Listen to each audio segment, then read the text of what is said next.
Chers amis, bonjour, je vous retrouve pour cette dernière conférence sur le cycle qui concerne mon livre L'univers millefeuille. Je vous rappelle que le thème de ce livre, c'est de montrer toutes les ficelles qu'utilise la nature pour transformer le simple en complexe, d'où vient la complexité et d'une façon si naturelle. Eh bien, je termine ce cycle en vous parlant d'Internet. Et pourquoi Internet ? Tout simplement parce que il se trouve que dans le phénomène Internet, qui a tout de même bouleversé notre société ces 30 dernières années, on retrouve tous les ingrédients que j'ai expliqués dans mon livre. C'est donc une bonne façon de conclure cette session par un exemple très parlant. Alors je vais reprendre les différents thèmes de mon livre, je vous les donne là brièvement. Soit vous n'avez pas vu ces conférences, soit vous les avez vues mais vous avez oublié ce que c'était, donc à chaque fois je rappellerai de quoi il s'agit. Internet est un phénomène émergent, c'est-à-dire que ça vient de quasiment rien et ça crée quelque chose d'extrêmement complexe. Deuxièmement, vous verrez qu'il y a ce qu'on appelle la causalité montante, c'est-à-dire ce qui crée le phénomène, et la causalité descendante, c'est les conséquences qu'il provoque lui-même. Nous parlerons de l'échappement dans le possible adjacent. Ça, c'est en fait un mot savant pour expliquer toute la créativité qu'a pu engendrer Internet, et ce n'est pas fini. Je vous parlerai de la notion de transition de phase. Une transition de phase, c'est quand l'eau bout, par exemple, qu'elle passe de l'état liquide à l'état gazeux. Eh bien, Internet, c'est pareil, on est passé d'un état à un autre et fort différent quand on y réfléchit.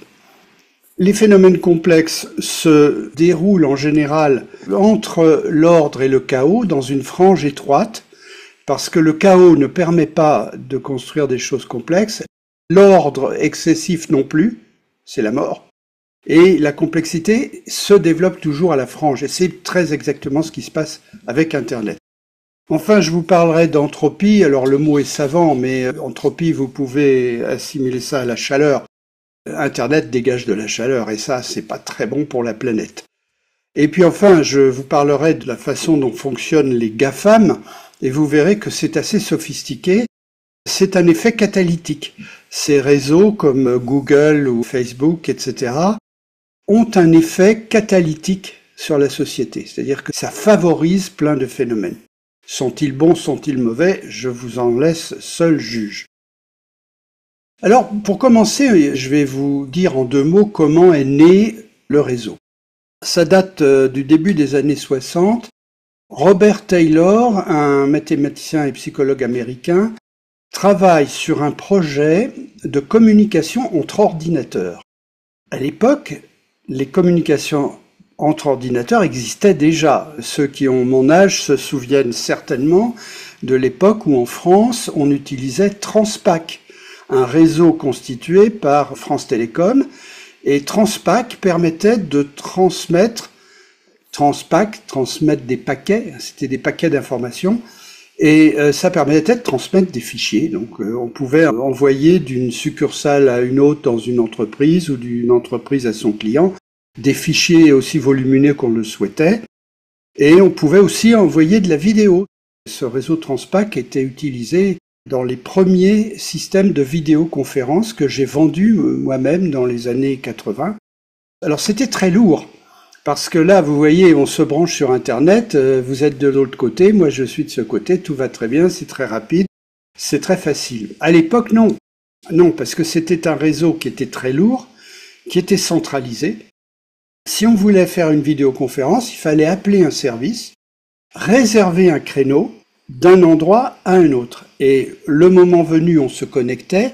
Et qui nous connectait? C'était pas du tout comme Internet. C'était des systèmes commutés comme pour le téléphone. Si vous appelez votre épouse, eh bien, vous faites son numéro et ce numéro vous achemine dans un réseau automatique jusqu'à la ligne où se trouve votre épouse. Donc, c'était la même chose à l'époque. C'était ce qu'on appelle un réseau commuté. Et donc c'était compliqué, il fallait réserver les créneaux et il fallait ensuite se connecter.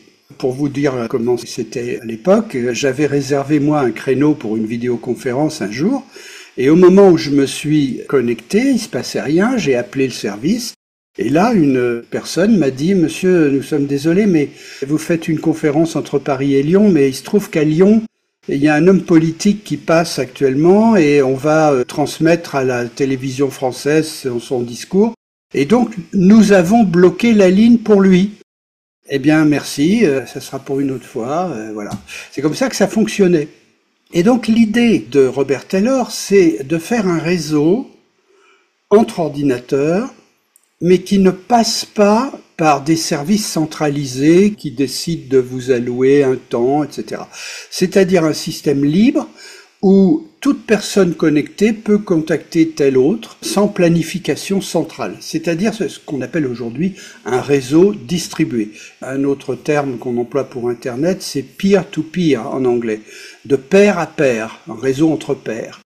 Ça veut dire entre vous et moi et de façon très libre. Voilà quelle était l'idée. Alors pourquoi faire ça? À l'époque, il y avait une idée sous-jacente, c'était l'idée de défaillance du réseau. Je vous en ai donné un exemple. Je voulais faire une conférence à Lyon et puis on m'a dit, là non, la ligne est prise par les hommes politiques. Défaillance pour moi. Eh bien, l'idée était qu'en cas de défaillance, celle-là ou un incendie ou une saturation du réseau, le message puisse rejoindre mon correspondant par ailleurs. C'est ce que vous faites en voiture. Vous allez à Lyon en voiture, il y a un gros accident sur l'autoroute, vous allez sortir, prendre la nationale et vous arriverez à bon port. Eh bien là, c'est pareil. L'idée, c'est que le message, si à un moment donné il y a une disruption, eh bien la suite du message va passer par ailleurs et arriver à bon port. Et vous pouvez avoir un message comme ça qui est coupé en morceaux, mais chaque morceau va suivre un cheminement et arriver, et à bon port, on reconstitue et on remet dans l'ordre les morceaux. Voilà comment fonctionne Internet. Voilà donc l'idée de départ. En 1969, les premières communications s'établissent de façon expérimentale entre plusieurs universités. C'était donc un réseau à quelques points, et on testait le système. Dans les années 77, on apporte une pierre très importante à l'édifice, c'est ce qu'on appelle le protocole TCP/IP. Je pense que vous avez vu ce nom barbare déjà. Le protocole TCP/IP, c'est tout un ensemble de règles qui régissent comment doivent être formatés les messages pour être reconnus à chaque endroit du réseau et pour circuler dans ce réseau. C'est un ensemble de règles, si vous voulez. Et à l'époque, dans les années 70, le réseau atteint une centaine de points. Qu'étaient ces points? Eh bien, c'était les universités. Et je vais vous dire pourquoi ça a intéressé au premier lieu les universités. Les chercheurs ont besoin de communiquer. D'abord, vous avez parfois un chercheur qui se trouve à Santa Fe aux États-Unis, qui travaille en binôme avec un autre qui se trouve à Boston, et ils ont besoin de s'envoyer des fichiers avec leurs résultats, les brouillons de texte, les communications, etc. Vous savez que toute la communauté scientifique s'échange ce qu'on appelle les communications.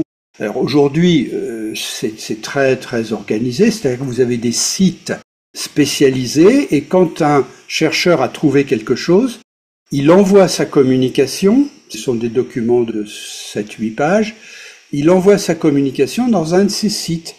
Et si cette communication est utile à quelqu'un d'autre, ce quelqu'un d'autre le trouvera sur le site en question. Ce sont des nœuds, si vous voulez, de concentration de ces communications.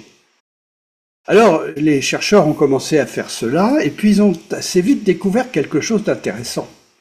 C'est que la voix, on peut la transformer en bits. C'est d'ailleurs très exactement ce qui se passe. Ma voix, dans mon ordinateur, est transformée en bits qui circulent dans les fils, ou dans le satellite ou les câbles, qui arrivent jusqu'à vous, et votre ordinateur reconvertit les bits en voix. Voilà. Et quand vous téléphonez, c'est pareil. Aujourd'hui, tout passe en digital sous forme de bits. Et les universitaires de l'époque ont réfléchi et se sont dit, mais si je transforme la voix en bits, j'en fais un fichier. Et notre réseau qui est destiné à transférer les fichiers va transmettre la voix.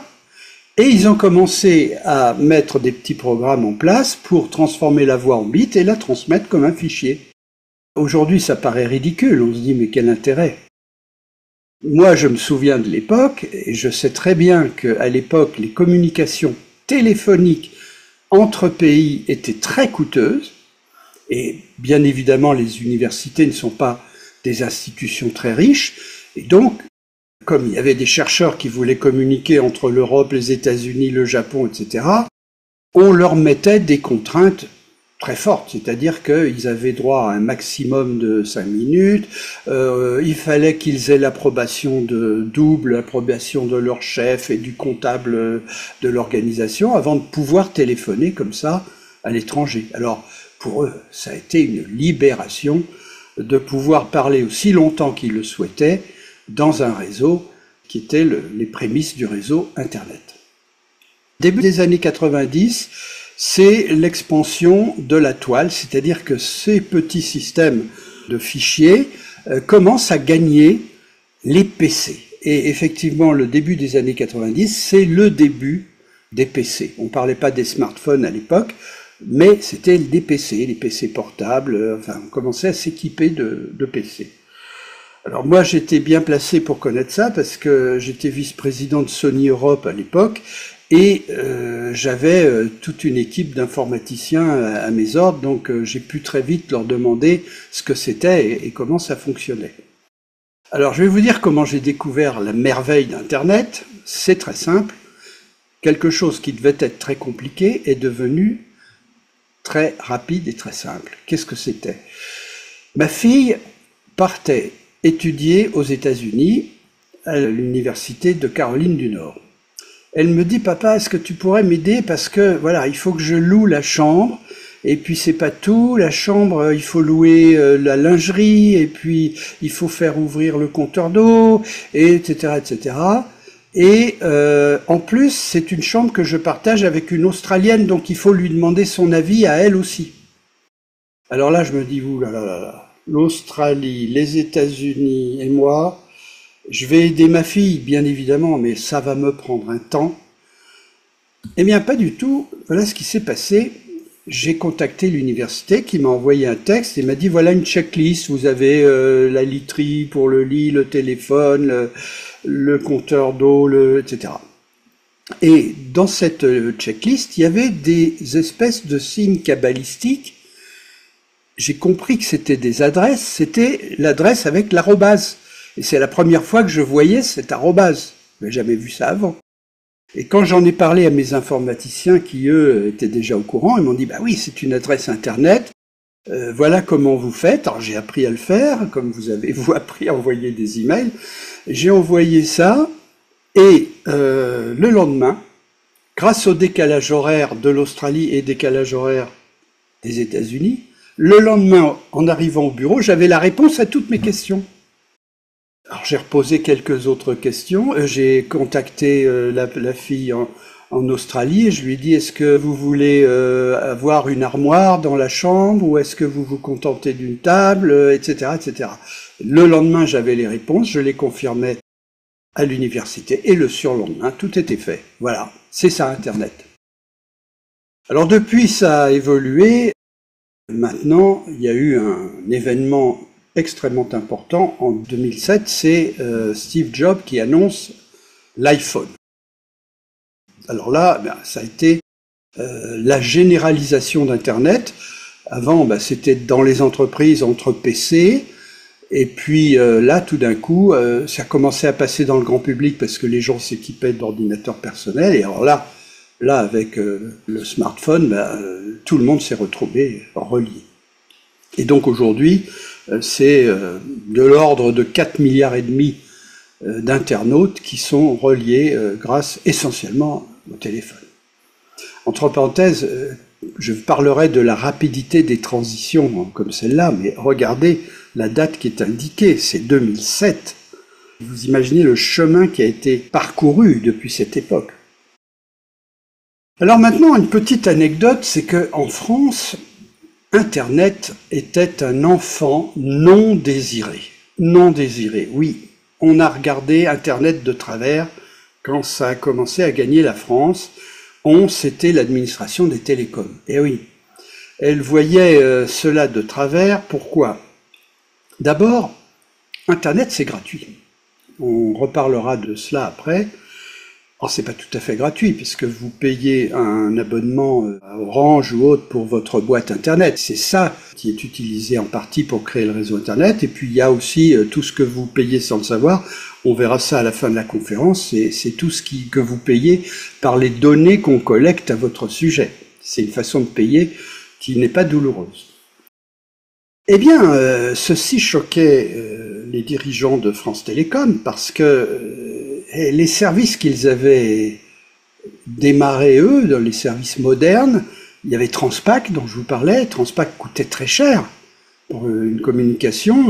Ma communication loupée là, à Lyon, je ne sais plus combien ça coûtait, mais c'était plusieurs centaines d'euros. Et puis, le Minitel, c'est pareil, il était payant. La deuxième raison, qui est peut-être la plus importante, c'est que à Internet, c'est très difficile à comprendre pour nos hauts fonctionnaires de télécom parce qu'il n'y a pas de patron. Il n'y a même pas d'administration d'Internet. Il n'y a pas de direction. Il n'y a même pas un bureau où vous pouvez appeler en disant « je voudrais des renseignements sur Internet » ou « je voudrais savoir si vous acceptez que j'utilise le réseau », etc. Et encore moins une administration qui vous dirait « ah, vous vouliez parler à quelqu'un à Lyon, mais désolé, il y a des hommes politiques qui bloquent la ligne, ça sera pour une autre fois ». Donc, France Télécom était très embêtée par cela. Alors là, je vais faire un aparté en évoquant un autre souvenir. Je me suis marié en 1973. Je loue un appartement avec mon épouse et je demande le téléphone. Alors ceux qui ont mon âge doivent se souvenir de cette époque. 3 ans d'attente. On me répond au téléphone, oui monsieur, vous savez, nous sommes très débordés, ça peut prendre 3 ans, nous vous contacterons avant si c'est possible. À la même époque, j'avais un ami qui venait de faire un stage chez IBM et je lui en parle, il était allé aux États-Unis.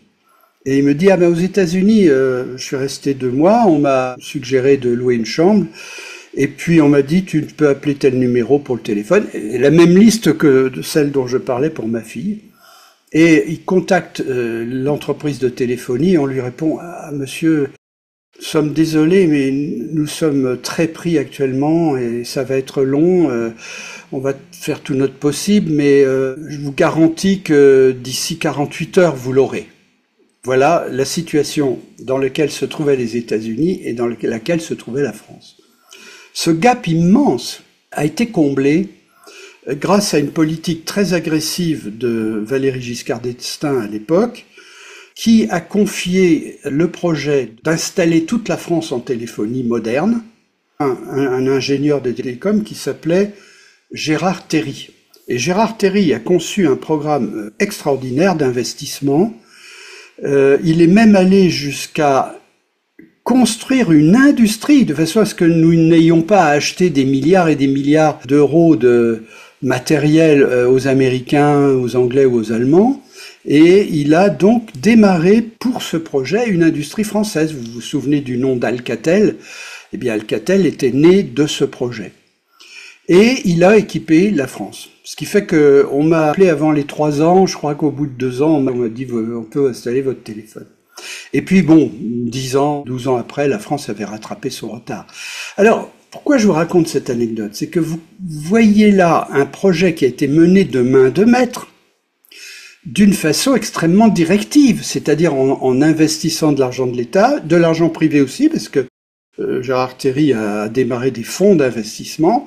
Tout ça a été complètement conduit de façon centralisée depuis l'administration française des télécoms, et tout ceci a été réussi. Alors vous comprenez que ceux qui avaient réussi cela et qui avaient complètement dirigé les télécoms ne comprenaient pas que Internet arrive avec un système plus performant que Transpac, plus performant que le Minitel, et gratuit, et, ce qui est pire, sans direction.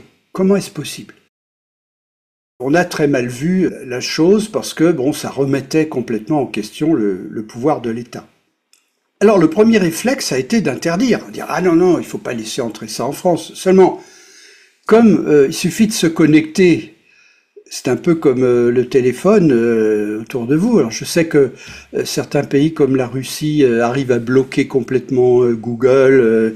Évidemment, ils sont capables de le faire. Mais enfin, en France, on n'allait pas bloquer Internet. On s'est aperçu très vite qu'on n'allait pas l'interdire et qu'on allait être dépassé par les événements. Deuxième réflexe, il faut contrôler ça, il faut réglementer. Alors France Télécom va mettre les doigts dans la tarte, va s'occuper de ça, mais à condition de payer. Et puis on va créer une institution qui donnera son accord pour les installations d'Internet, etc., etc. Et pendant ce temps, le réseau se développait. Alors bon, assez rapidement, France Télécom a adopté une attitude intelligente qui a été de dire « Ok, Internet, c'est parti, ça va gagner tout le monde. Eh bien, nous allons utiliser Internet et nous allons offrir des services dignes de ce nom à nos abonnés et nous allons exploiter les opportunités de business d'Internet. » C'était plus Gérard Terry, c'était un certain Dame Lamian et des personnes que j'ai connues à l'époque. Ce sont des gens qui ont tout à fait organisé. Vous vous souvenez d'Orange? Orange est né de cela et France Télécom a pris une position de leader avec Internet en France. Voilà, mais vous voyez, l'accouchement était un petit peu douloureux. Voilà comment ça s'est produit en France. Et maintenant, j'aborde le thème de l'émergence. Qu'est-ce que c'est qu'un phénomène émergent? C'est lorsque des petites particules ou molécules ou des individus créent ensemble un phénomène qui les dépasse, c'est-à-dire un phénomène qui d'un seul coup devient très grand et qui a à la fin ses règles propres. Eh bien, on a un mot pour cela, on dit que toutes ces actions individuelles qui s'ajoutent pour faire un grand phénomène, eh bien, fabriquent un tout qui est plus que la somme des parties. Voilà, le tout est plus que la somme des parties. Alors je vous donne un exemple concret de phénomène émergent. Vous voyez au loin un gros nuage noir qui gagne en hauteur, en altitude et qui devient de plus en plus sombre en dessous. Vous voyez ça, vous dites, là, il y a un orage là. Et vous pouvez même prédire que d'ici 1 heure, l'orage aura éclaté. Eh bien, qu'est-ce qu'un orage? L'orage, il est fabriqué par toutes les molécules de l'air qui se trouvent au-dessus de la mer, les molécules d'azote, d'oxygène et de vapeur d'eau. Tout le gaz est chauffé, d'ailleurs, tout monte, et c'est en montant que ça va fabriquer ce nuage. Les vents vont être tournants. En tournant, les frictions de ce vent vont créer un potentiel électrique et vous allez commencer à voir l'orage et puis ensuite vous allez recevoir de l'eau parce que l'eau qui est arrivée très haut s'est refroidie, voire même a fait des grêlons. Donc on connaît bien ce qu'est un orage, on le voit tout de suite, on le reconnaît, on se doute qu'il faut aller se mettre à l'abri. Eh bien cet orage, il est fabriqué par des petites molécules qui sont par milliards de milliards de milliards de milliards de milliards et qui, elles, n'ont aucune idée de ce qu'est un orage. Alors vous voyez, il y a quelque chose de magique qui se fait. Il se crée un tout qui a ses propres règles, des vents tournants, de la pluie, des grêlons, etc., des éclairs. C'est un tout qui a ses propres règles et qui est formé par des petites particules qui n'ont aucune idée de ce qu'elles font. Donc il y a un côté magique, si vous voulez. Mais ce qui est important à retenir dans le phénomène émergent, c'est que le tout, l'orage, est plus que la somme des parties, c'est-à-dire la somme des molécules. Eh bien, Internet, c'est cela. Je vous disais tout à l'heure qu'il n'y a pas de direction Internet. Il n'y a pas un ministère d'Internet avec le directeur général d'Internet, etc. Ça n'existe pas. Il y a bien un service aux États-Unis qui alloue les domaines. Vous savez, bon, moi j'ai un site Internet qui s'appelle www.mgm comme Michel Gallienne-Amingo, et c'est ça mon domaine. C'est l'URL, si vous voulez, qui est l'adresse du site Internet. Eh bien, on ne peut pas utiliser les mêmes adresses l'un et l'autre, donc il faut bien qu'il y ait un service quelque part qui fasse le tri, et ce service, on le contacte. On dit voilà, je veux créer un domaine qui s'appelle MGM, comme Métro Goldwyn Mayer, j'allais dire, comme Michel Gallienne-Amingo, et est-ce qu'il est utilisé? Non, il n'est pas encore utilisé, vous pouvez l'utiliser, voilà. Il y a un service qui fait ça, mais c'est rien du tout. C'est juste pour avoir une liste correcte de noms de domaine. En dehors de ça, il n'y a pas de direction, il n'y a pas de service technique, il n'y a rien. Alors vous me direz, il y a quand même quelque chose.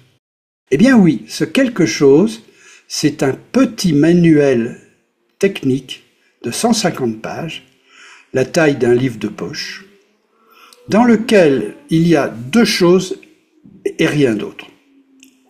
Une chose, c'est les protocoles techniques. Je vous en parlais tout à l'heure, le TCP/IP, etc. Le protocole technique.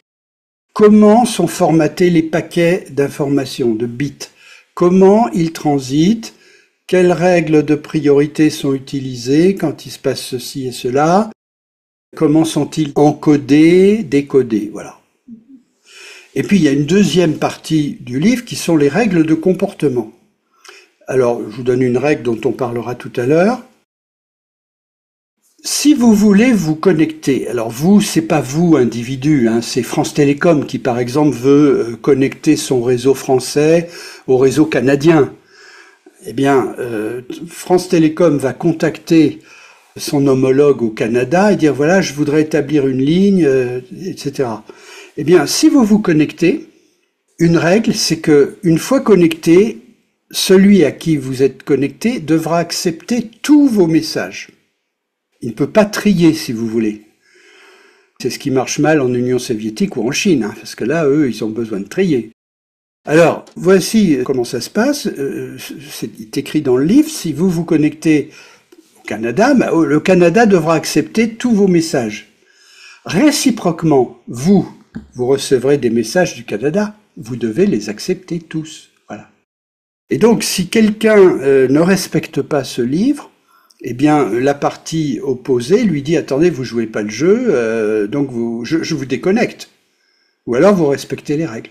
Et c'est comme ça que ça marche. Il y a un jeu de 150 pages. Alors, c'est un condensé d'intelligence, hein, parce que ces 150 pages, elles ont été drôlement bien conçues. Quand vous pensez à tout ce qui s'est fait à partir de là, il n'y avait aucune faille dans cette définition, et elle fonctionne parfaitement. Eh bien, c'est un tout petit bouquin qui sert au développement de l'ensemble d'Internet.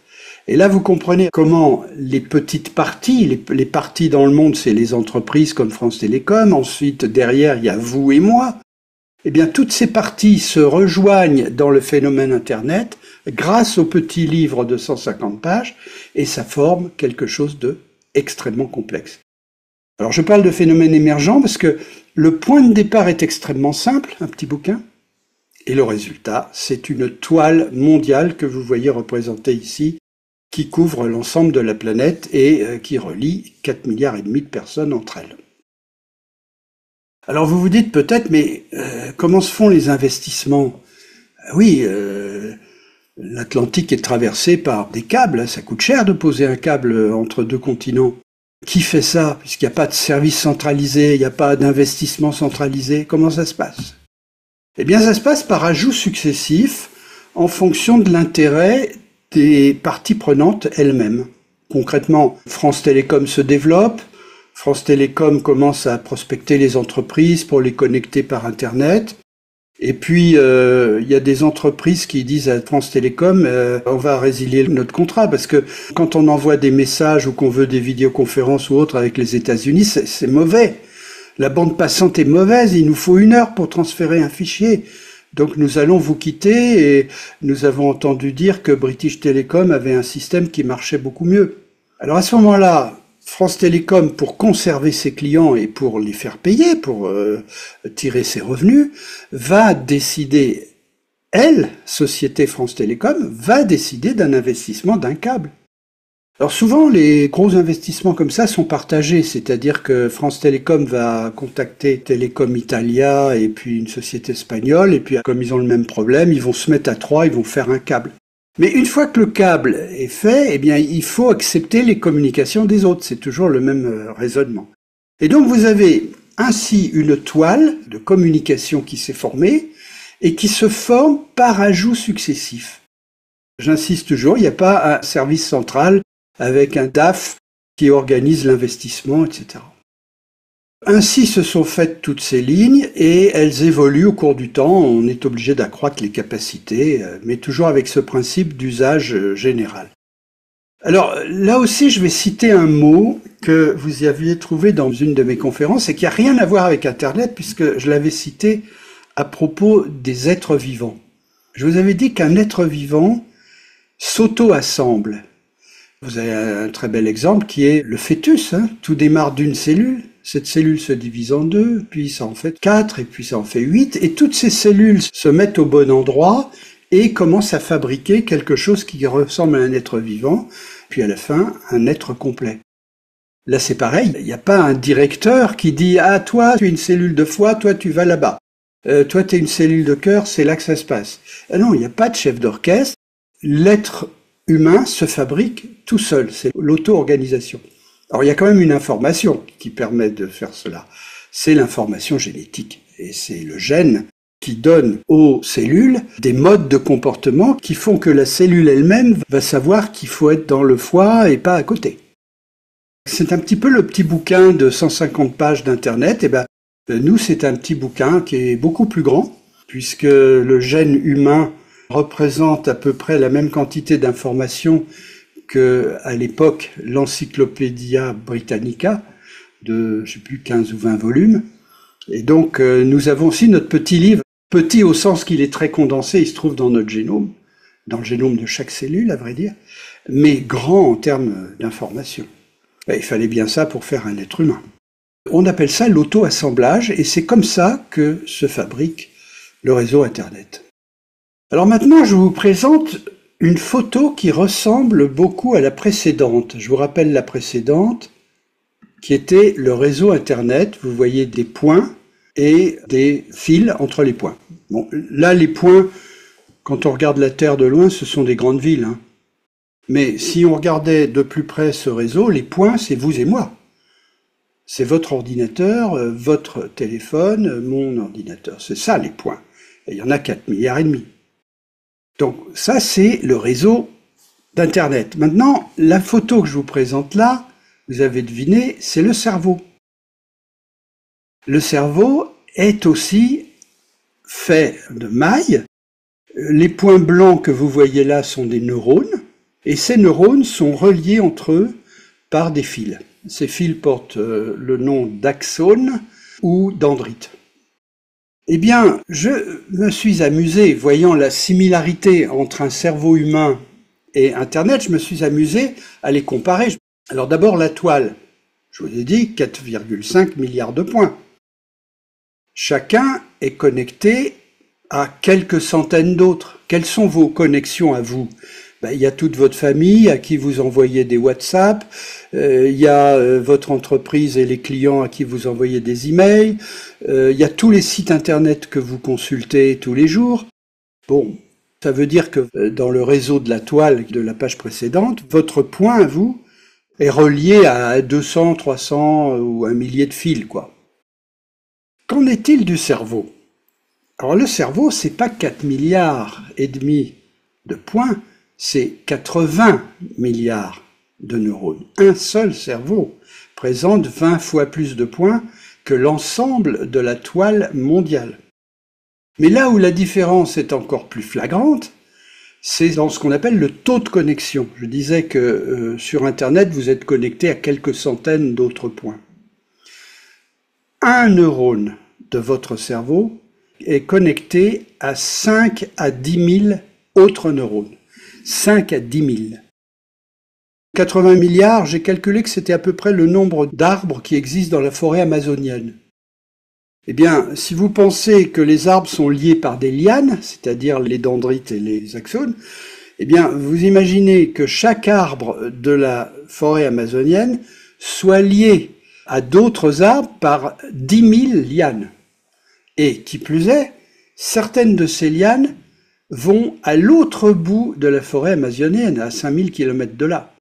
Parce que oui, dans votre cerveau, certaines de ces fibres vont d'un endroit à l'autre qui n'a rien à voir. Par exemple, la zone de la vision qui se trouve plutôt vers l'arrière, et vous avez des axones qui vont jusqu'aux zones frontales qui sont plus les zones de la réflexion. Donc voilà ce que c'est qu'un cerveau.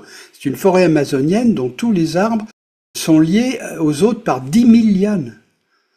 J'ai calculé autre chose de tout à fait stupéfiant et ça m'a été confirmé par un chercheur en neurosciences qui travaille sur les neurones.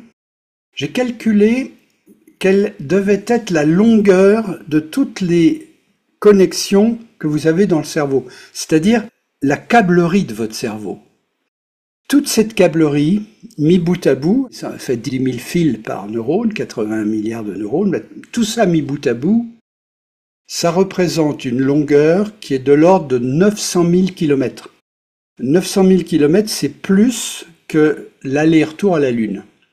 Vous avez dans votre encéphale une câblerie de 900 000 km. Voilà ce qu'est un cerveau.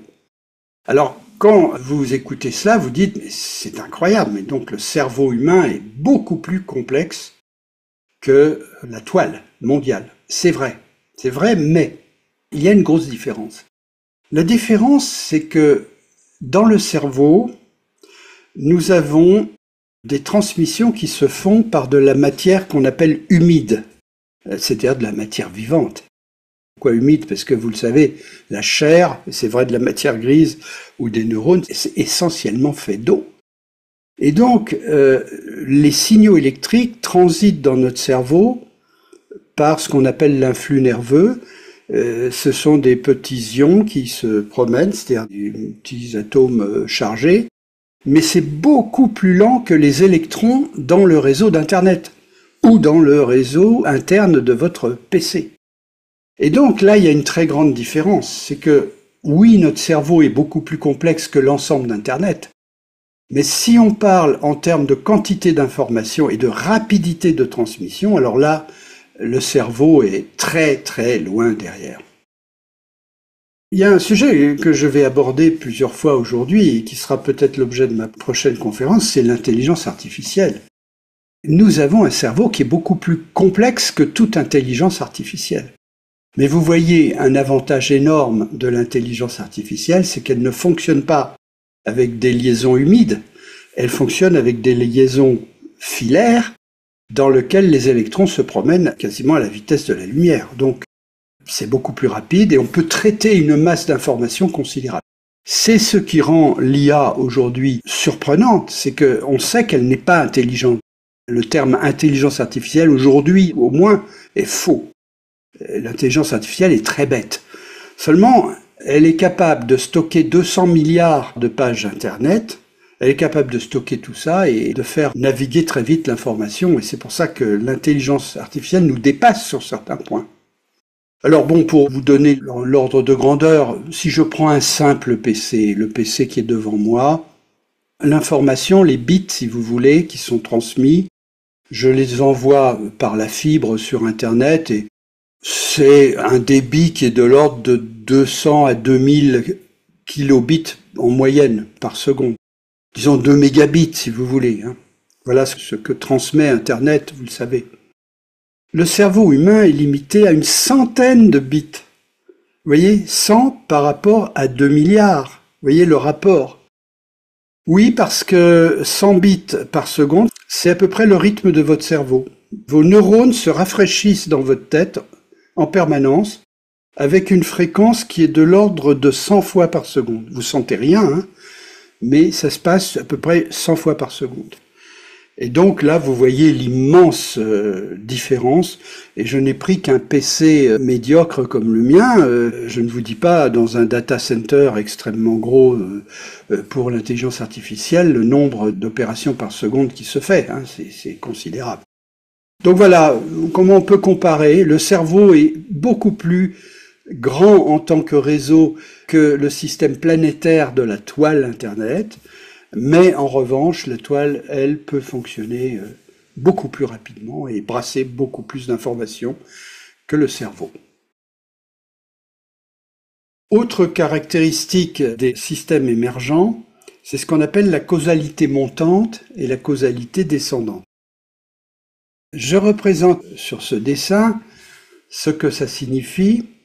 Reprenons l'image de l'orage. Vous avez ici en bas des molécules. J'en ai représenté 4, mais c'est des milliards de milliards de milliards de milliards de milliards de molécules qui sont au-dessus de l'océan. Et ces molécules, elles vont monter et elles vont commencer à fabriquer le nuage qui est au-dessus. Et ce nuage lui-même, je vous le disais, va adopter ses propres règles, c'est-à-dire tourner, les vents tournants, les frictions qui créent de l'électricité, l'eau qui se refroidit, qui se condense, qui fait des grêlons, etc., etc. Et ce tout qui est formé, rappelez-vous la formule, le tout est plus que la somme des parties, ce tout, à son tour, va avoir des conséquences sur les molécules qui l'ont formé. Par exemple, elle va imposer à ces molécules un mouvement tournant. Donc vous pouvez dire que les molécules ici, elles sont sujettes à quelle cause? Normalement, les causes, ce sont les lois physiques. Oui, mais maintenant, elles obéissent aussi aux règles de l'orage. L'orage leur dit de tourner. Ensuite, elles sont prises dans des champs électriques que fabrique l'orage. Donc, de nouveau, il y a une causalité. Ça, c'est la causalité descendante. Alors, par quoi cela se traduit-il pour Internet? D'abord, vous avez la causalité montante. La causalité montante, c'est moi et vous qui prenons un abonnement Internet. C'est vous et moi qui utilisons tel et tel service. Ce sont nos fournisseurs qui créent des sites Internet, etc., etc. Et tout ça, ça crée un phénomène montant qui fabrique une espèce de super-être qu'est Internet. Mais, une fois qu'il est fait, il y a les effets descendants. Et là, vous les connaissez, les effets descendants. On parle aujourd'hui beaucoup de l'addiction. Un bon exemple, c'est TikTok.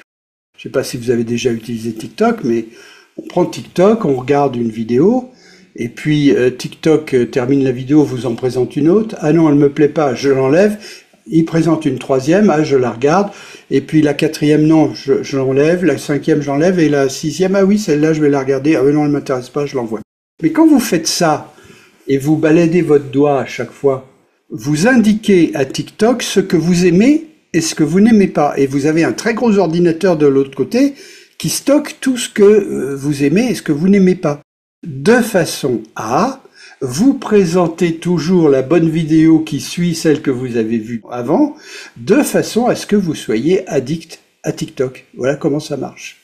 Donc, certains trouvent ça très bien et sont ravis de passer des heures devant TikTok. D'autres disent que c'est un abrutissement et que les enfants n'étudient plus à l'école. Que ce soit bien ou mal, il y a une causalité descendante. Alors certains parlent même d'esclavage. Il y a maintenant le problème du temps passé devant les écrans. On s'aperçoit qu'il y a des jeunes qui passent 5 heures par jour devant l'écran. Et puis alors j'ai noté l'effet de serre parce que tout ça, ça consomme de l'énergie. Alors, je reviens maintenant sur le problème social qui vient aussi d'Internet. Pour les gens qui ne sont pas formés aux ordinateurs, qui n'ont pas l'habitude des smartphones, ou qui sont trop âgés ou handicapés et qui ont mauvaise vue, tout simplement, eh bien, pour ces gens-là, on peut dire qu'avec la vague Internet, c'est un tsunami qui est passé sur leur tête, quoi. Et donc ces gens-là, maintenant, ne peuvent plus faire une transaction administrative sans qu'on leur dise « Monsieur, rendez-vous sur www.impôts.gouv et faites ci et faites ça ». Donc il y a un rejet social, si vous voulez, qui s'est produit. Heureusement, ça ne touche qu'une minorité, mais pour cette minorité, c'est grave. Alors, il y a donc toutes ces conséquences qui peuvent être positives ou négatives, mais on vit avec. Il faut accepter aussi bien les conséquences négatives que les positives. Alors bon, on compense en partie par de la réglementation, on va peut-être supprimer les smartphones dans les lycées, etc. Maintenant, si on regarde à plus long terme, on peut juger qu'Internet est une espèce de méta-organisme qui s'est créé au-dessus de nous. Une image pour cela, qui est pas très positive, mais je pense qu'il faut pas la prendre à la lettre. L'image, c'est les cellules dans un organisme multicellulaire. Eh bien, toutes les cellules de mon corps se sont spécialisées, cellules de foie, cellules de cœur, cellules de muscles, etc. Elles se sont spécialisées et elles ont perdu quelque part leur liberté, c'est-à-dire qu'elles ont un contrat qui les lie à l'organisme et qu'elles doivent respecter. Ce contrat, en fait, il est matérialisé par le génome. C'est le génome qui impose à une cellule de foie d'être une cellule de foie. Ces cellules Avant la création des êtres multicellulaires, elles étaient libres, elles se promenaient dans l'océan. Maintenant, dans un être multicellulaire, que ce soit une plante ou un animal, ces cellules, elles sont toutes ensemble, embrigadées et encadrées par un règlement. C'est l'équivalent du règlement de 150 pages d'Internet. Bon, vous savez ce qui se passe quand des cellules n'appliquent plus le règlement. Quand une cellule est dissidente, eh bien, ça s'appelle un cancer. Le cancer, c'est lorsque le contrat n'est pas appliqué par certaines cellules. Eh bien, on a un peu l'impression qu'aujourd'hui, avec Internet, se fabrique un être multicellulaire dont nous, chaque individu, sommes une partie. Alors, il ne faut pas prendre à la lettre cette image, parce qu'une cellule, c'est quand même très bête, alors qu'un être humain, vous avez vu, chacun d'entre nous a un cerveau qui a plus de points et de fils que l'ensemble d'Internet. Donc, on ne peut pas prendre exactement à la lettre cette comparaison, elle n'est pas flatteuse, si vous voulez, mais tout de même, on sent bien qu'il y a un organisme qui se fabrique. Alors là, je reprends l'idée de Teilhard de Chardin. C'était un visionnaire, et bien avant l'arrivée d'Internet. Il disait que par nos communications entre hommes, alors la communication, ça a commencé par les livres, les journaux, après ça a été et la parole, bien sûr, avant. Ensuite, ça s'est répandu avec les livres qui peuvent couvrir la planète entière.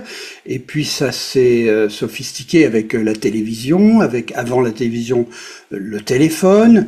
Et avec le téléphone, on pouvait téléphoner aux États-Unis. Donc, l'ensemble de la planète, déjà vue par Teilhard de Chardin, se recouvrait d'une couche de communication et d'échange d'informations. Alors, il appelait ça une pellicule de pensée qui enveloppe la Terre et qui est formée des communications humaines. Il avait donné un nom à cette espèce de sphère qui entoure l'ensemble de la planète. Il l'avait appelée la noosphère, N-O-O, sphère. Et il allait plus loin, c'était un visionnaire et il cherchait à voir aussi vers où tout cela allait. Il se disait, finalement, un jour, l'ensemble de l'humanité va partager la même information, la même, puisque l'accès sera tellement facile, et il disait ça avant Internet, l'accès sera tellement facile que tout le monde pourra partager la même information. Et quand tout le monde partagera la même information, disait Teilhard de Chardin, ce sera la fin de l'humanité. Et ce sera le moment de la fusion entre l'humanité et Dieu. Voilà ce qu'il disait. Alors, moi, je ne suis pas croyant, donc je ne crois pas à la suite, mais en tout cas, je trouve qu'il avait une très bonne vision de ce qui se passait. Alors, un autre visionnaire, c'est Joël de Ronet, qui dit un peu ce que je disais avant, c'est-à-dire que nous fabriquons un méta-individu grâce à tous ces ordinateurs, et l'IA, bien évidemment, va contribuer beaucoup à cela. Nous fabriquons un méta-individu dont l'homme deviendra un rouage. Un rouage, mais attention, un rouage intelligent. C'était l'exemple que je citais tout à l'heure. Voilà pour la causalité montante et la causalité descendante. Et nous allons, je pense, connaître une révolution avec l'IA. Et nous verrons beaucoup de causes descendantes de l'IA. Ça commence déjà aujourd'hui. Le possible adjacent. Je vous avais expliqué cela. Qu'est-ce que c'est que le possible adjacent ?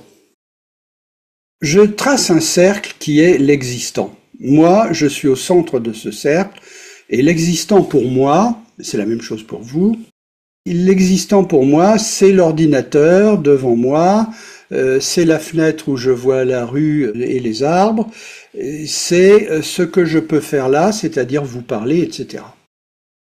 Et puis, je peux aussi tracer un autre cercle, qui est le cercle au-delà duquel c'est l'impossible. Et entre les deux, il y a le domaine du possible. Vous avez donc trois zones, l'existant, le possible, l'impossible. L'existant, je peux vous parler.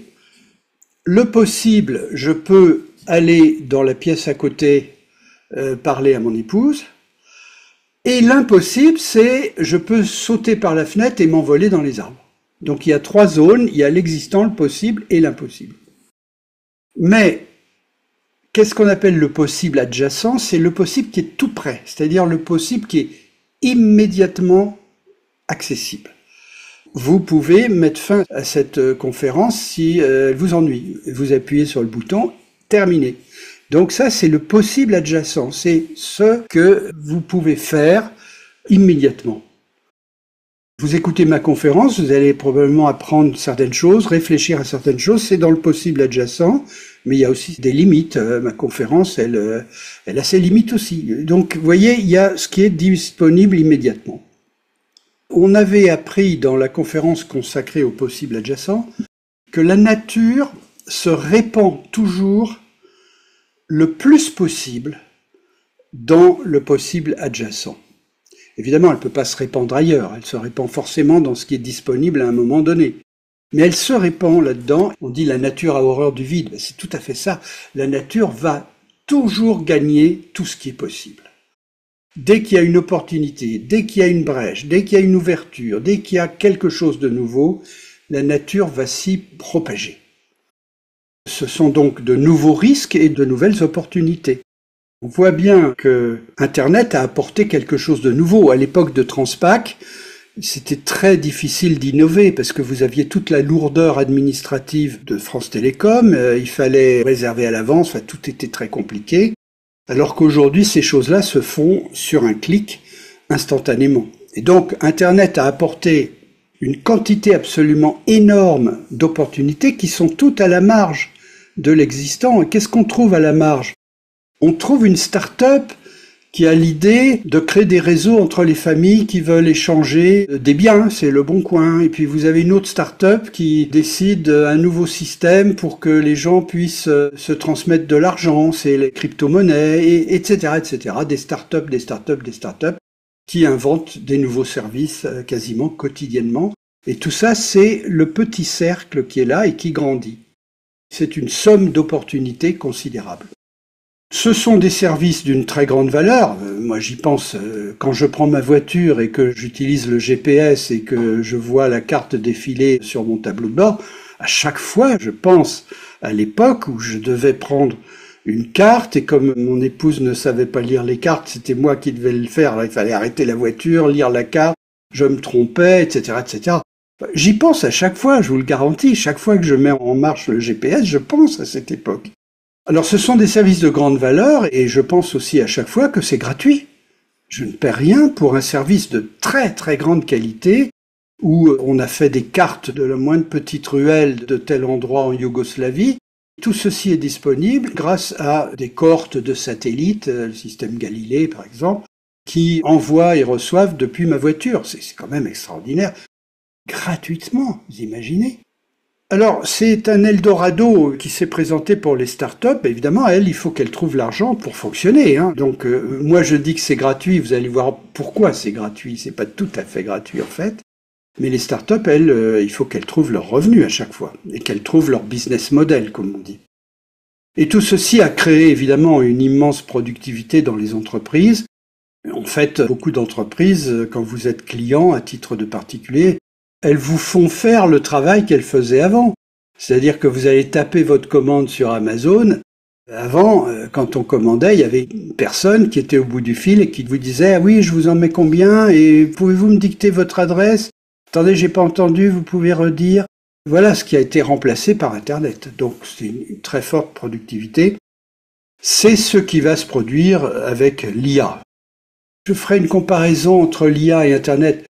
Internet a gagné tout ce possible adjacent qui est là, elle l'a gagné par une extension géographique.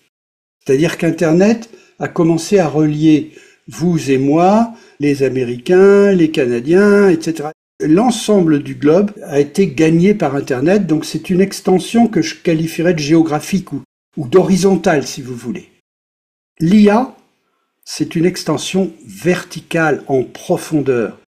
C'est-à-dire que là, on va s'attaquer à la connaissance, l'intelligence, les raisonnements, les tris, etc. Donc c'est une pénétration en profondeur.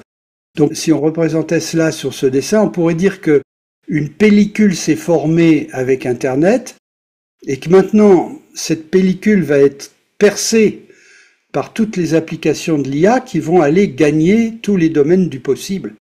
Et le possible adjacent va grandir et grandir avec l'IA. Voilà. Donc dans ce sens, l'IA est une suite du succès d'Internet et de la pénétration d'Internet. Alors là, je vais vous donner quelques exemples de phénomènes émergents qui sont apparus avec Internet. Il y en a un qui est très intéressant, c'est Wikipédia. À l'origine, dans le possible adjacent, une start-up aux États-Unis décide de mettre en ligne une encyclopédie. Alors avant, il fallait acheter l'Encyclopædia Britannica 15 volumes ou 20, il fallait acheter le Larousse en 10 volumes, etc. Et vous aviez ça chez vous.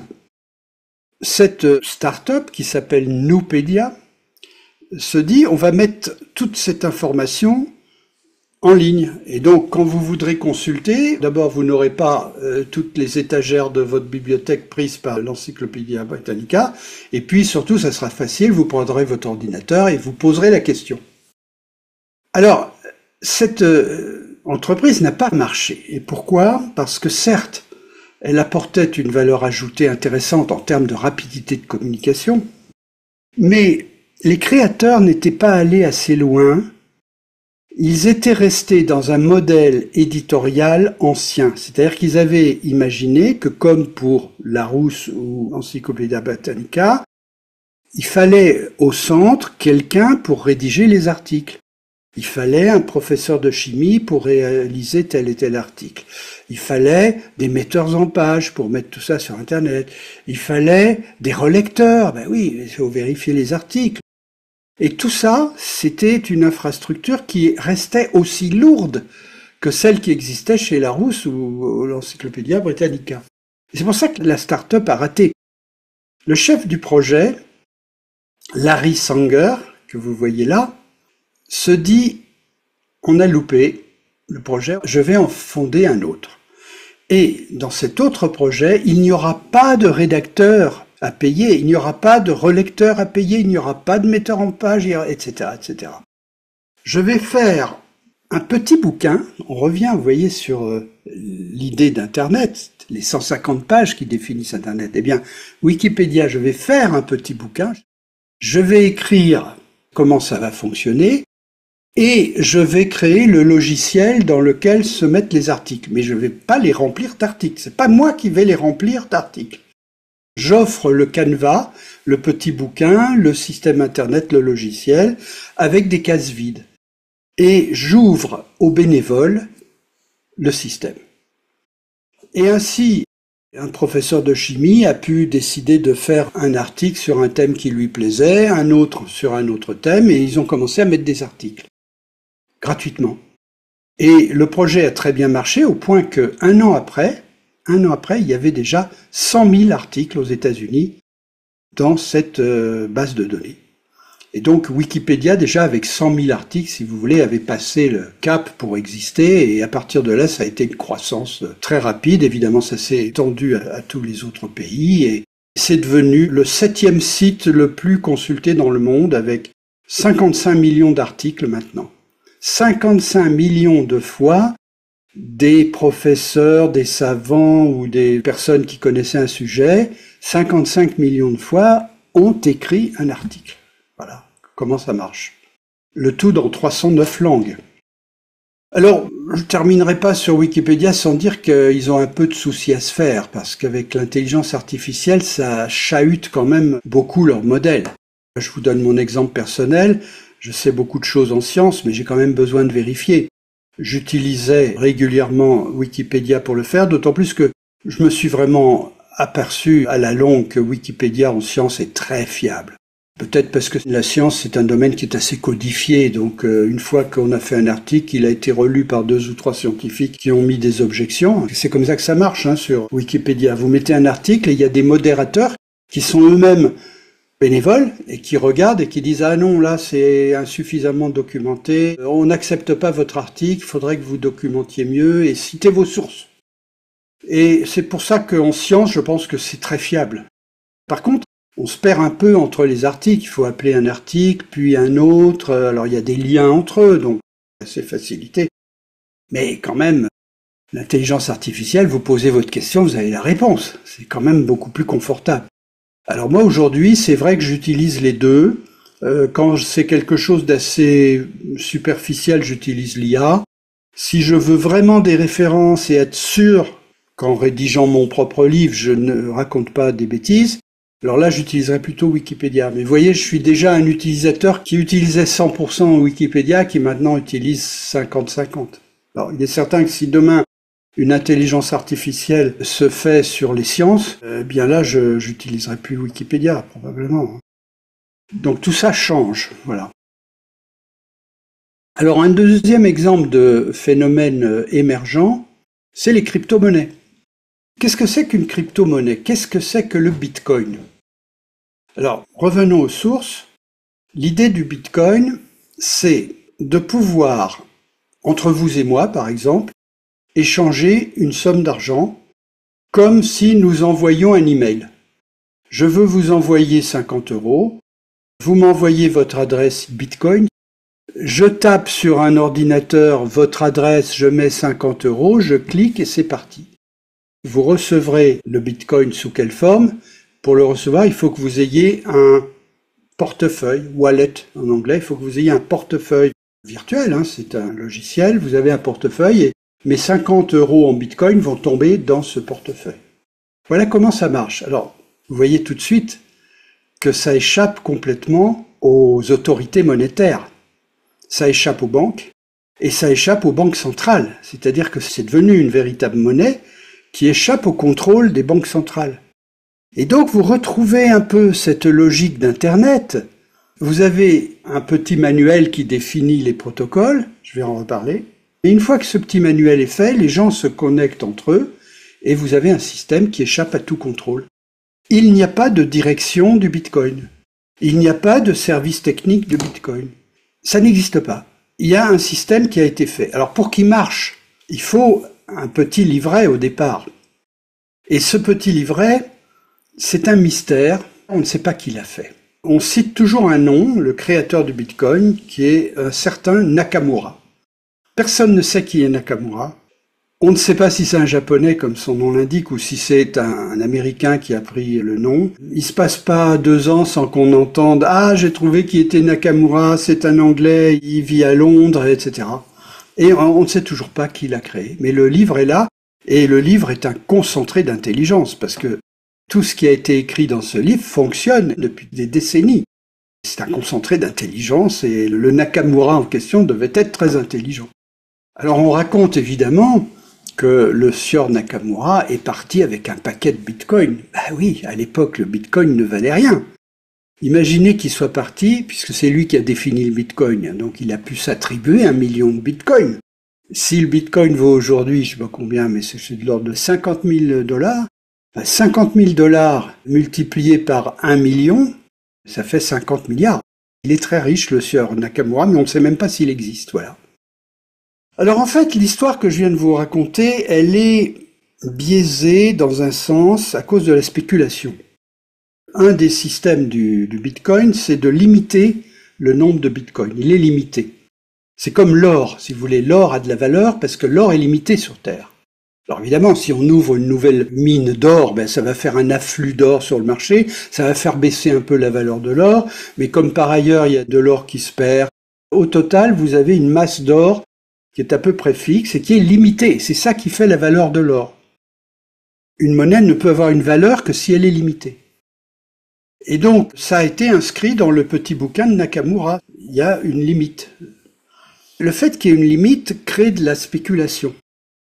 C'est-à-dire que de la même façon que l'or monte parce qu'on est en période d'incertitude, donc les gens se disent « je vais laisser tomber mes actions et je vais acheter de l'or », ça fait monter l'or. Eh bien, de la même façon, il y a eu un engouement qui est toujours vrai aujourd'hui sur le Bitcoin, qui a fait monter la valeur de Bitcoin. Et le Bitcoin est arrivé donc très haut aujourd'hui. En valeur totale mondiale, ça reste quand même faible par rapport aux monnaies officielles, parce que ça fait à peu près 3000 milliards. Je ne sais pas quelle est la valeur de toute la masse monétaire dans le monde, enfin 3000 milliards c'est qu'une fraction, mais enfin c'est quand même 3000 milliards.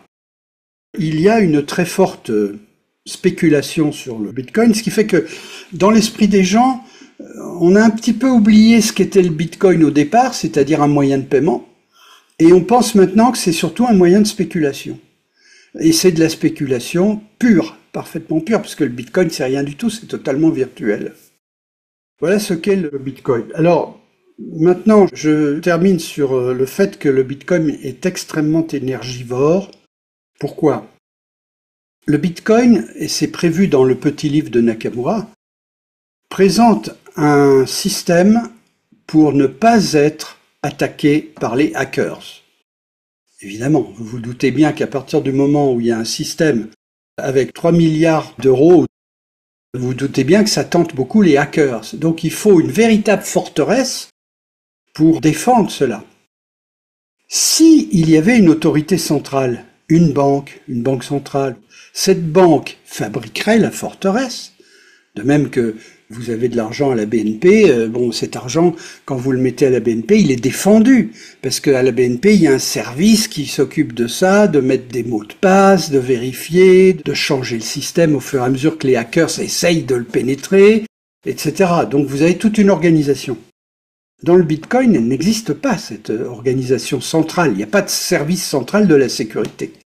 Alors que fait-on? Eh bien, les transactions, si je vous envoie 50 euros, c'est une transaction. Il va falloir retirer les 50 euros de mon portefeuille et les mettre dans le vôtre. C'est tout. C'est ça la transaction. Ces transactions, elles sont faites par des bénévoles. Ce ne sont pas des bénévoles totalement, parce qu'en fait, ils gagnent leur vie grâce à ça. On les appelle les mineurs.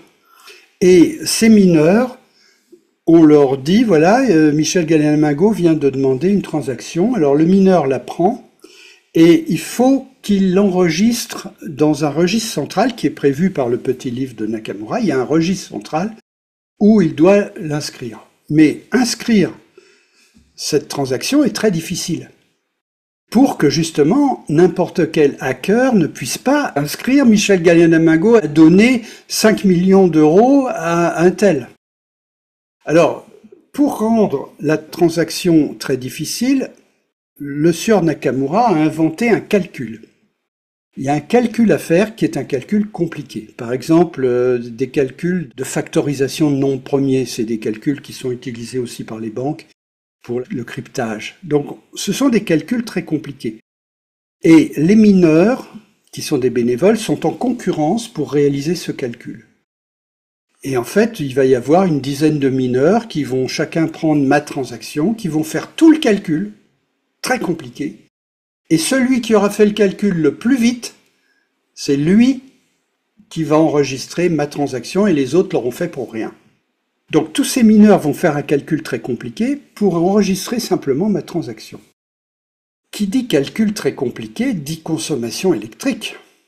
Si vous ajoutez à ça qu'ils sont 10 à faire le même travail en concurrence et qu'il n'y en a qu'un seul qui gagnera, ça multiplie par 10.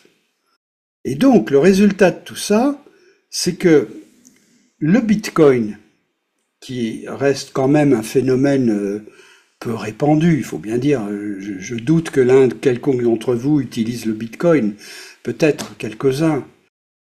Eh bien, le Bitcoin, à l'échelle mondiale, consomme autant d'électricité que la Hollande.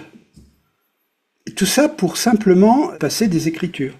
Alors c'est une consommation beaucoup plus forte que lorsque la BNP enregistre un virement que je fais à ma fille. Alors là, ça coûte quasiment rien. Mais le Bitcoin coûte très très cher. Et parce que c'est une barrière qui est faite contre les hackers, et le prix à payer pour cette barrière, c'est une grosse consommation d'énergie. Et c'est un des gros défauts du Bitcoin. Donc actuellement, on cherche à faire d'autres types de crypto-monnaies qui ont d'autres moyens de bloquer les hackers que cette énorme consommation d'énergie. Alors voilà pour les exemples, et je passe maintenant à ce terme important qui est la transition de phase. Transition de phase, c'est en physique, un peu l'équivalent dans la société d'une révolution. En 1917, tout d'un coup, le prolétariat prend le pouvoir, les tsars s'enfuient, etc. Vous avez en quelques jours une mutation profonde qui s'est faite en Russie.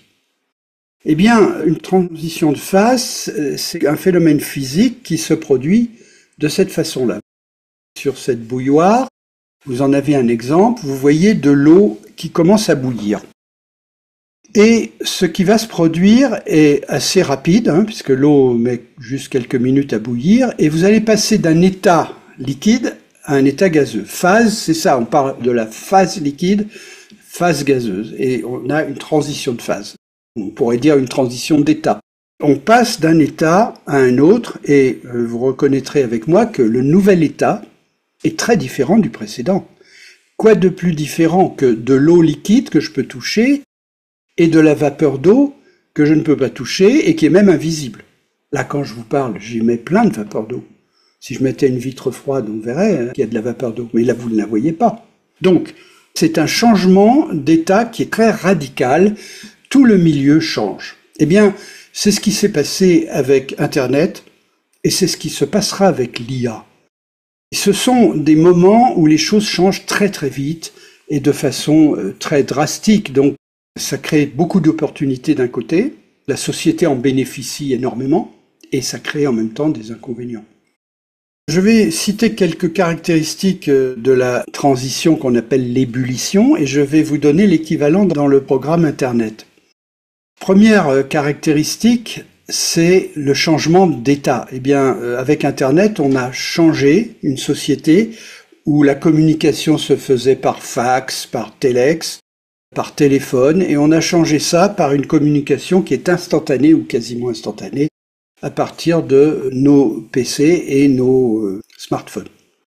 Donc la société s'est complètement transformée et je disais, malheureusement, certaines personnes sont restées sur le carreau à ce jeu-là, malheureusement.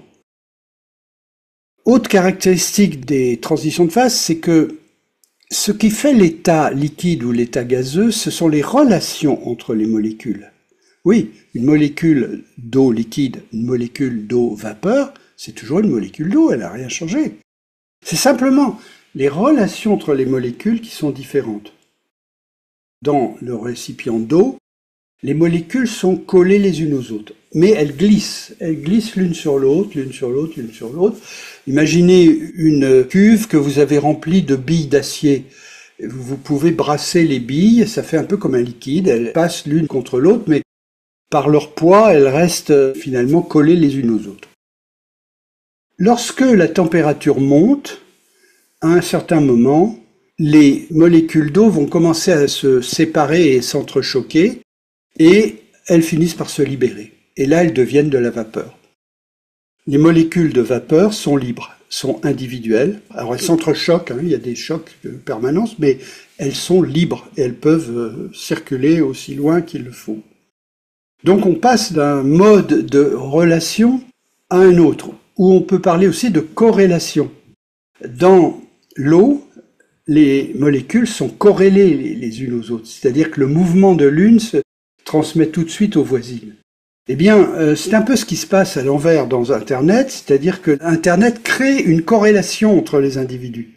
Donc maintenant, si vous avez Donald Trump qui tape des messages dont il a le secret sur X, immédiatement, il y a je ne sais combien de millions de personnes qui vont le recevoir et qui vont réagir d'une façon ou d'une autre. Donc, vous voyez, les gens sont corrélés par Internet et ça finit par former une espèce d'être multicellulaire dans lequel les cellules communiquent partout. Alors, qu'est-ce qui a provoqué cela ? Dans les transitions de phase, il y a toujours un seuil qui est franchi. Pour l'eau, c'est le seuil de 100 degrés. Dès que l'eau arrive à 100 degrés, pile, elle s'évapore. Qu'est-ce qui a provoqué cela pour Internet ? Deux choses. La première, c'est l'apparition de PC, d'ordinateurs personnels, de petits ordinateurs, qui a multiplié le nombre de points, et cela a créé un besoin. Comment rejoindre ces points, comment les relier ? Et le deuxième phénomène qui s'est produit, c'est cette invention de Robert Taylor, c'est-à-dire l'idée d'un réseau décentralisé, distribué plutôt. Le mot exact est distribué. Donc, créer un réseau dans lequel chaque point du réseau peut communiquer avec l'autre. C'est donc une découverte technique qui n'était pas une découverte fondamentale, je ne l'ai pas dit tout à l'heure, mais l'invention du réseau distribué n'était pas ce qu'on appelle une technologie de rupture. Finalement, la technologie utilisée, elle ressemblait à celle de Transpac. Donc, ce n'était pas une technologie de rupture, c'était une idée. Et cette idée, combinée à l'apparition de tous ces ordinateurs, a donné Internet. Je dirais qu'Internet se serait fait de toute façon, hein, même s'il n'y avait pas eu ces individus intelligents qui ont conçu tout ça, ça se serait fait de toute façon, d'une manière ou d'une autre, avec quelques années de décalage, ça se serait fait. Donc nous voyons apparaître avec Internet un monde totalement différent, et ça sera encore plus vrai avec l'intelligence artificielle. Alors là, j'arrive à un point qui est important, c'est que les transitions de phase sont des transitions rapides. Vous pouvez avoir de l'eau dans cette bouilloire depuis un mois. Si vous appuyez sur le bouton, en 2 minutes, elle s'est évaporée. Donc c'est un phénomène qui est rapide. C'est un peu le problème de ces révolutions du numérique. C'est que la révolution d'Internet, elle a mis 30 ans à se faire. Elle est faite maintenant. Les entreprises continuent à mettre en numérique, à numériser, à faire beaucoup de services en ligne. Ça continue, mais grosso modo, elle est faite. Hein, ça a pris 30 ans. La révolution précédente, qui était celle de la mécanisation, a mis un siècle à se faire. La machine à vapeur, les premiers tracteurs, les trains, le développement du réseau ferroviaire, et puis les machines, etc. Un siècle. Donc, on réalise maintenant en 30 ans par l'informatique des changements dans la société qui sont assez équivalents à ceux qui mettaient avant un siècle. Alors, autre révolution dans la révolution, c'est ce qu'on appelle le Web 2.0, c'est-à-dire les réseaux sociaux, Facebook, etc. Et là, ça a été moins de 10 ans. Hein. Les premiers iPhones sont apparus en 2007, et puis on peut compter environ 10 ans après l'arrivée des premiers smartphones pour que la révolution des réseaux sociaux se soit faite. Donc c'est très rapide. Et l'IA, heureusement ou malheureusement, va être aussi très rapide. C'est-à-dire que, à mon avis, si on se reporte dans 10 ans, je ne sais pas si je serai toujours là pour le savoir, mais si on se reporte dans 10 ans, eh bien, je pense que la société aura beaucoup changé avec l'IA, en bien et en mal. Voilà ce qu'est une transition de phase, et Internet en a été une magnifique qui a pris une 30aine d'années. Alors je reviens sur ce terme d'entropie maintenant. Je ne vais pas réexpliquer ce que c'est parce que c'est quand même très complexe l'entropie, mais vous pouvez faire une assimilation très simple. L'entropie, c'est de la chaleur. Voilà. Tout ce que l'on fait dégage de la chaleur. Mon corps dégage 100 watts de chaleur. Ma voiture émet en chaleur tout ce que je mets dans le réservoir, finalement. Tout se transforme en chaleur, et la chaleur, c'est la dégradation universelle. Alors vous avez une photo que j'aime bien, qui est cette locomotive qui est tombée de la gare Montparnasse. Elle vous donne 2 versions parallèles de l'entropie. La première, c'est la chaleur. Ben oui, locomotive à vapeur, ça dissipe énormément de chaleur. Et le deuxième aspect, c'est que celle-là, elle est arrivée trop vite dans la gare, elle a traversé et elle est allée tomber à l'extérieur sur le parvis. Donc là, vous avez une locomotive qui va terminer sa vie dans le cimetière. Ça, c'est la dégradation, elle va rouiller. Donc voilà ce que c'est que l'entropie. C'est la dégradation universelle et, in fine, c'est surtout de la chaleur. Alors je vous disais que le simple Bitcoin consommait la même quantité d'électricité que la Hollande. Maintenant, toute l'électronique, si on inclut l'informatique, on inclut votre PC, votre téléphone, on inclut tous les réseaux, on inclut les data centers, lorsque vous prenez tout ça, ça n'est pas encore une part très significative, c'est moins que les transports par exemple, dans la dissipation d'énergie, mais ça double tous les 4 ans. Ça va très très vite. Savez-vous qu'aujourd'hui, il existe à peu près une dizaine d'intelligences artificielles. Les nouvelles intelligences artificielles qui se fabriquent avec 100 000 processeurs, qui sont des pastilles, c'est grand comme ça, fabriquées par la société Nvidia. Eh bien, dans les dernières IA qui ont été fabriquées, il y a 100 000 processeurs. Chacun de ces processeurs a la même puissance que 1000 fois mon ordinateur. 100 000 puces dont la puissance est de 1000 fois celle de mon ordinateur. Tout ceci consomme tellement d'énergie que quand on fait un data center pour une IA, il ne faut pas oublier que ce data center va avaler 200 ou 300 milliards de pages d'Internet. Et ensuite va mouliner tout ça et mémoriser tout ça, un peu comme le fait le cerveau. Bien, ça consomme tellement d'énergie que un data center d'une IA aujourd'hui est fabriqué avec une centrale électrique à gaz. Il faut une centrale électrique à gaz pour chaque centre d'intelligence artificielle qui est fait. Un centre d'intelligence artificielle aujourd'hui, c'est 100-200 milliards de dollars. 100-200 milliards de dollars. Il n'y a que les États-Unis et la Chine qui font ça. Et dans ces 100 milliards de dollars, il faut construire une centrale électrique à gaz, parce qu'on ne peut pas tirer du réseau l'énergie nécessaire. On ne peut pas non plus faire une centrale nucléaire, ça prendrait trop de temps. Alors la solution, c'est les centrales à gaz. C'est ce qu'il y a de plus rapide à fabriquer. Eh bien aujourd'hui, on construit une centrale à gaz avec chaque nouveau projet d'IA, centrale à gaz capable d'alimenter une grande ville. Voilà ce que c'est que la consommation. Alors vous vous doutez que tout ceci explosant à l'heure actuelle, les 5% de consommation dont je parle là vont très vite passer à 10, 15, 20, 30, etc. Donc c'est un problème majeur, la dissipation d'énergie, et donc derrière c'est l'effet de serre. Alors, si vous ajoutez à ça que les IA, elles se font aux États-Unis, et que le président actuel se fiche de l'environnement, en tout cas, même s'il s'en fiche pas, il fera toujours passer l'intérêt des sociétés qui font des IA avant l'intérêt de la planète. Donc, vous voyez le risque qui existe là. Je dis que le risque avec l'IA, c'est de voir se volatiliser tous les efforts que nous faisons quotidiennement pour réduire la consommation en utilisant des voitures électriques, pour voyager plus en train, moins en avion, etc. Tout ceci risque d'être balayé par la révolution de l'IA. Alors je termine maintenant sur un autre mot qu'il y avait dans mes conférences, qui est celui de catalyse. Et ça va me permettre de vous expliquer comment vous obtenez des services magnifiques gratuitement, pas tout à fait gratuitement. Rappelons ce qu'est la catalyse. Pour ça, on prend un pot catalytique de voiture. À quoi ça sert? Ça sert à achever la combustion des gaz. Avant les pots catalytiques, eh bien, une voiture balançait dans l'atmosphère des imbrûlés d'essence et surtout du CO, le CO, monoxyde de carbone, qui est très toxique. Eh bien, que se passe-t-il dans un pot catalytique de voiture? Vous avez des réactions chimiques, par exemple A plus B donne C. Tout simplement, le CO plus de l'oxygène va donner du CO2. Et le CO2, on aimerait bien s'en passer, mais en tout cas, il a un bénéfice, le CO2, c'est qu'il n'est pas toxique.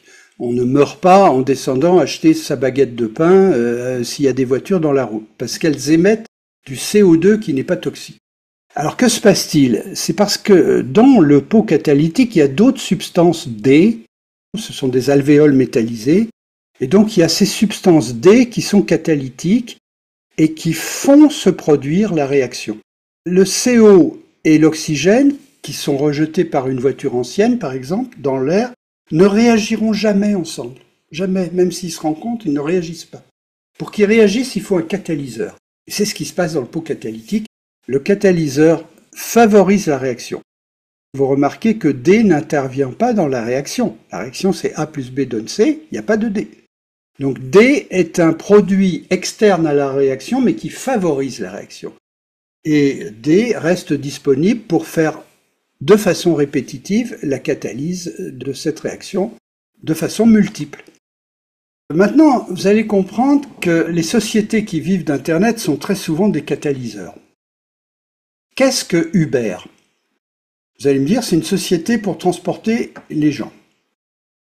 Oui, mais c'est une société qui n'a aucune voiture, qui n'a aucun chauffeur, et qui se limite à favoriser le rapprochement entre vous et des gens qui sont chauffeurs et qui, eux, ont leur voiture. Donc, je dis bien, Uber, c'est une société de transport. Non, elle n'a aucune voiture, aucun chauffeur. Mais il y a une réaction que vous avez là, A plus B donne C, qui est laquelle? A, c'est moi. Je dois rentrer du travail. B, c'est un chauffeur. A plus B vont se rapprocher et il va naître de ça C comme course. C'est une course qui va naître de notre rapprochement. qui va me permettre de rejoindre mon foyer et qui va permettre à ce monsieur de gagner de l'argent. Et ça permettra aussi à Uber de gagner de l'argent, parce que qui a catalysé le rapprochement du chauffeur et moi-même, c'est Uber. Et évidemment, il y a un petit pourcentage qui passe à Uber.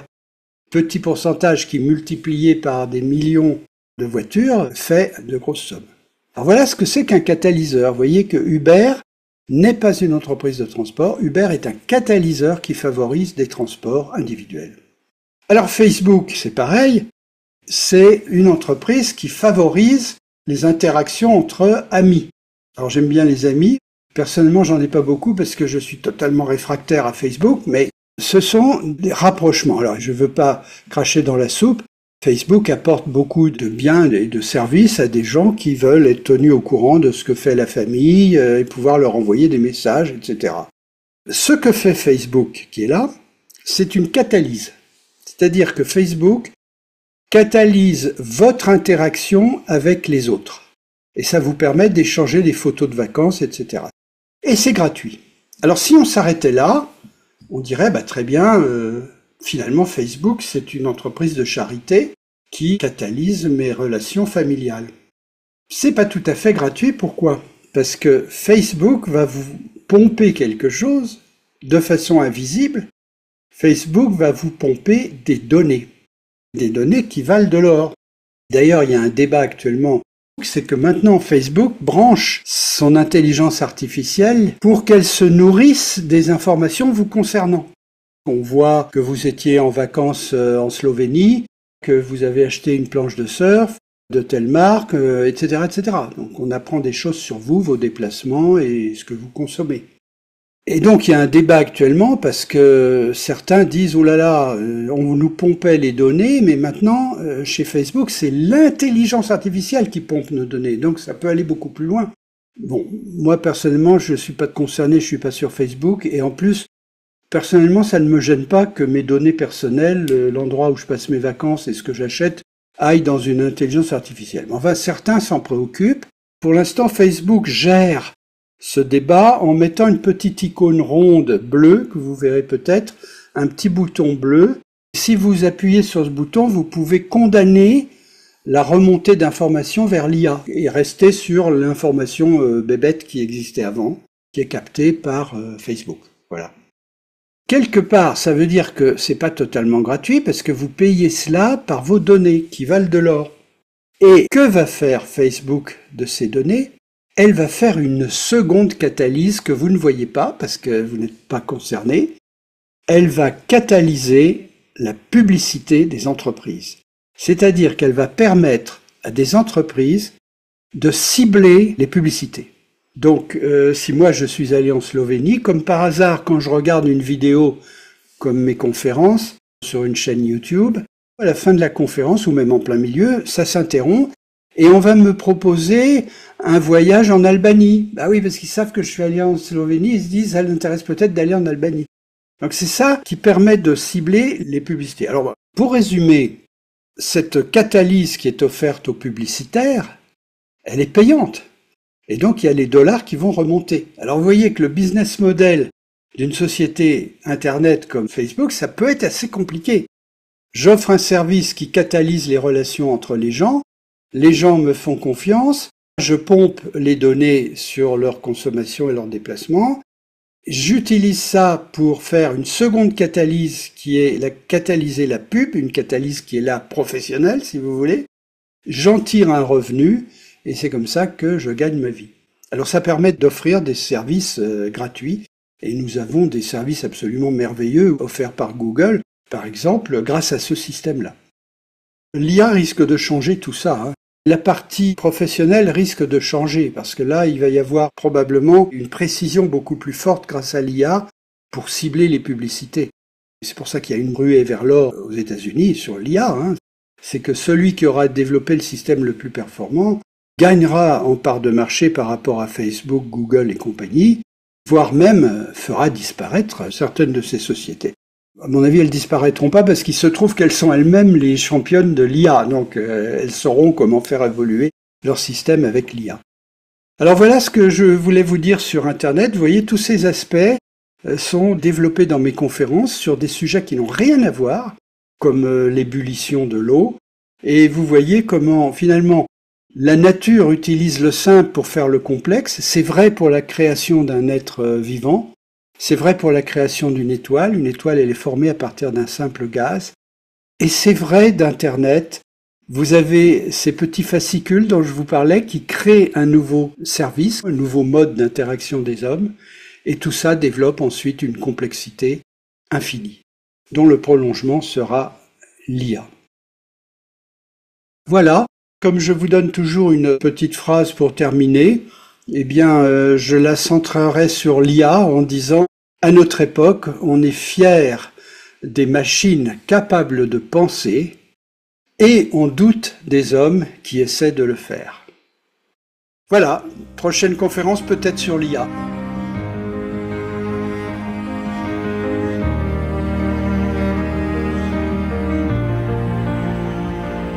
Cette vidéo est tirée de mon livre « L'univers 1000 feuilles ». Je vous invite à consulter mon site sur lequel vous pouvez aussi me joindre sur www.mgm-ec.fr.